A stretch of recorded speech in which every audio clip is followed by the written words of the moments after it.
All right, so welcome back. I'm going to continue with Think and Grow Rich.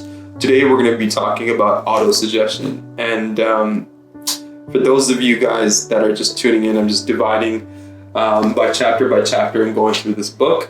It has profoundly influenced my life. Just, from anything from finances to family life to everything. And it's a very, very spiritual book. And when I read it first time when I was starting my spiritual quest, I didn't think that it was a very spiritual book. I just thought it was a psychological type of thing. But if you dive deep into it, you'll realize how spiritual it is. Okay, so today we're going to be talking about the concept of auto-suggestion. So let's dive in. Okay, so what is auto-suggestion, right? Auto-suggestion is something that you repeat to yourself over and over again via visualization, via words, via affirmations, whatever it is, to get your subconscious mind to believe that it's true. Okay, and why do you want to do this? The reason you want to do this is that your subconscious mind is connected to infinite intelligence, right? Think of your subconscious mind as a part of your construct, your makeup, where it's connected to the spirit world. Okay, you have your conscious mind, the five sensory perception that you see on this planet, and then you have your subconscious mind, which is connected to the other side. Okay, the thing with your subconscious mind that it's like a childlike manner. It works in a very childlike way. It doesn't really like decipher the information in a positive or negative way. It does whatever you commanded it to do. Okay, so I'll give you some examples. Okay, so when you started to, let's say you learned how to ride a bike when you were younger, okay, and you, via repetition, you were able to paddle the bike over and over again, paddle, and you fell a couple times and you got back up and you tried it, right? You were a child and you didn't really care about falling too much. You didn't care about failure. You're like, I gotta do this. Eventually what happens is that you were able to ride a bike. Now, what is that concept? What happened there? Do you think you were able to ride a bike via your conscious mind, right? Or your something else, right? And if you were to really think about it, you'd probably understand that it was your subconscious mind that was able to figure out how you were able to ride a bike via repetition, right? So that's how all learning is, by the way. All learning is through the subconscious mind. You have your conscious mind to do the repetition part of things, right? And your logical mind, etc. But it's when your subconscious mind understands that the concept that you're trying to introduce to it, it is able to help you figure out how to actually accomplish things and accomplish the task at hand, right? For example, all those athletes that train over and over again, a lot of their movements, it's not conscious, they just kind of do it, right? They're able to build strategies or whatever it is, and they're not even able to think about it. They don't have to think about it. For example, driving a car. If you were to consciously drive your car all the time, you'd be getting into a lot of accidents because you'd be in fear, you'd be thinking about your next steps, etc. It's your subconscious mind that actually helps you drive the car. Okay? You have to be consciously aware, but all those skills that you built, your subconscious mind is actually programmed and it's helping you navigate reality. Now, you can think of it that way. When it comes to your reality, right, you do pick up a lot of things. Okay? So your environment, your five senses. So let's say you were in a household that was in extreme poverty, right? I was in extreme poverty, but we weren't affluent by any means. Okay,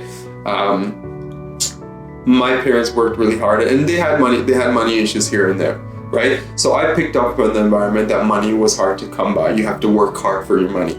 And guess what happened? Ever since I was younger, I worked. Ever since I was I think I was 13 or 14, I had a cleaning job with my uncle. I got paid really little, etc. But when I saw that, when I experienced that, I had no other way of thinking about money but the fact that I had to go work hard for my money. Okay, that was what's going on in my mind, and via repetition, that's exactly how the world showed up for me. Okay, I worked at factory jobs in the summertime. A lot of my friends were just playing and etc. But I had to actually go out there and make my money, right? So when I started reading this book and I started applying things in my life, what happened to me was I started seeing the world a different way. Okay, I started meeting people in different environments that looked at money. Like, for example, I met a lot of real estate investors in meetup groups, and they were able to show me that there's a different lens of making money. They looked at results-based economy, so basically getting a result instead of going to a 9 to 5 and getting paid on an hourly basis. They looked at results, and they were able to do things in a way where they enjoyed doing it, and at the same time they made lots more money. Right? So for example, there's people there that made in one deal in less than a month, they would make more than what I would make in a whole year. Right? That's how they thought about money. Right? So it's a different construct, right? So your subconscious mind is very important. It's going to learn everything from your environment, including your friends. If you, for example, and Napoleon Hill speaks about this, criminals as well, says that the first time someone is introduced to criminal activities, they're not really motivated by it, or they don't really absorb that information. But via repetition, if they see that activity over and over again, what happens is that they become that criminal because they're seeing that via repetition, and this is the only reality that they see. This is exactly why I ignore the news. I don't listen or read to the news as much. What I do listen to is only business news, because that's the only thing that's mainly objective as opposed to subjective reality, right? So, the whole thing with COVID and all that stuff, I ignore on a regular basis. And the reason I ignore that is because I don't want to be involved in that reality. I don't want my subconscious mind to be programmed over and over again thinking that that's reality. What's going to happen is I'm going to become depressed, or I'm going to develop fear-based belief systems. I'm not going to do a lot. My reality is something else. It's not the COVID world that everyone's seeing out there. It's something else, right? It's affluence and abundance, and my world is shifting to a really good world as opposed to a negative world, right?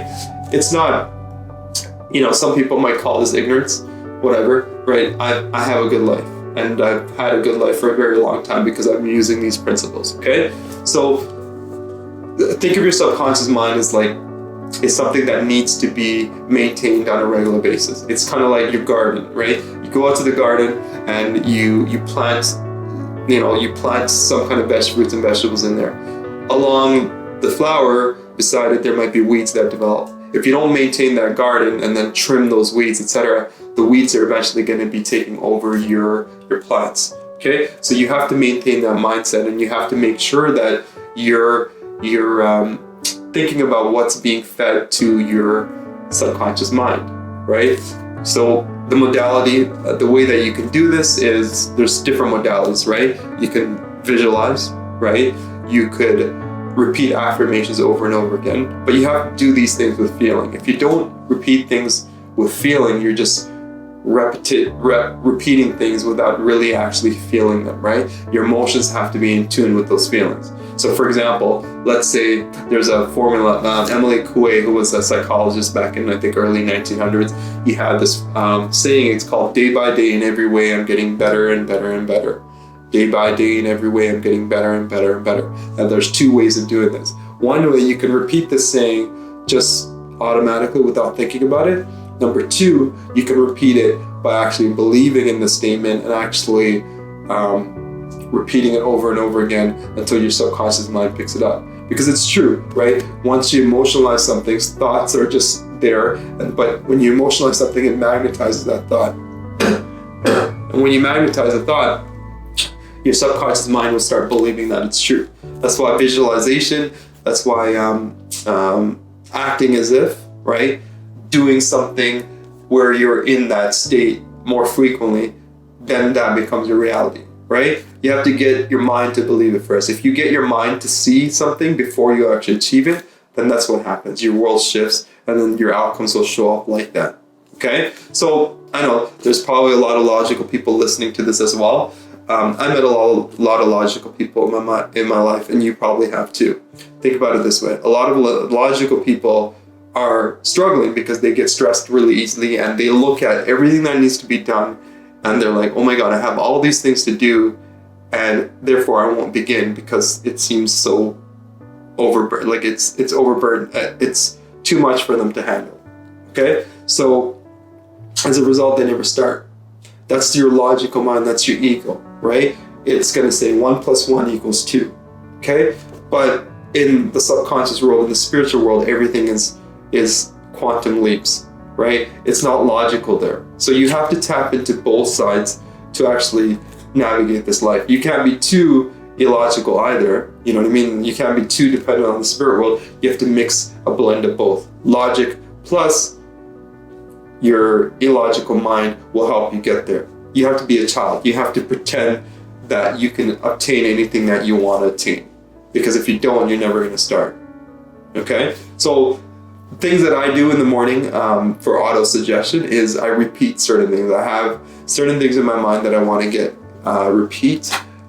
So for example, when it comes to health, I will say stuff like, I have always been radiantly healthy. When it comes to wealth, I'll say something like, I have always been fabulously wealthy. When it comes to success, I have always been successful. When it comes to love, I have always been in love, right? Whatever it is that works for you. I repeat these things 3 times each. When I get up in the morning, when my brain's in alpha state, I repeat these things over and over again, and I'm able to feel the feeling, and then I just get on with my day, right? And then when I get stuck in the day, I think about those things, and then it keeps me going, right? Auto-suggestion, that's auto-suggestion. You're making your mind believe, your subconscious mind believe that the reality that you're in is actually an amazing reality as opposed to a negative reality, right? The media understands this, right? The media, newspapers, and everyone else understands it. They understand how the human brain works, and they take advantage of it, right? Because they know that human beings are more attracted to fear-based belief systems than the other stuff. And then, if they have a headline saying that, you should look at these numbers for COVID or whatever, a lot of people are going to look at it because they're in the vibration of fear, right? So I try to vibrate at a higher level than that, and I try to maintain what I have to do for the day, because I'm an entrepreneur. I have to make sure that my mind is in a positive state. Okay? So that's subconscious mind, and that's auto-suggestion. And then, Napoleon Hill talks about this as well. I wanted to say this. So he says this: there are no limitations to the mind except those we acknowledge. Both poverty and riches are the offspring of thought. Okay? Which is pretty profound. I think that a lot of people think that success is difficult, and because of that, they won't apply it. That's why they'll go to a 9-to-5 job, and they'll just, do that over and over again, even though they're miserable. The reason for that is they don't understand that success principles could be easy if they study it, right? They're using their logical mind, and they see it's overburdening for them to actually go ahead and do something on their own, and therefore they'll spend 50 years of their life doing something that they don't want to. Okay? You have to have firm belief in yourself, and you have to make sure that you reprogram your mind every day so that you can achieve the success that you want. Okay? So hopefully I did a good job with that. I'm pretty sure I got all the things that I wanted to say, but I'm going to continue doing these videos because I feel like I'm learning new skills, and whenever I regurgitate my information and my understanding of these principles, I get a better understanding of myself. So I'm glad to be doing this, and thank you for tuning in. Sen Vivek signing out.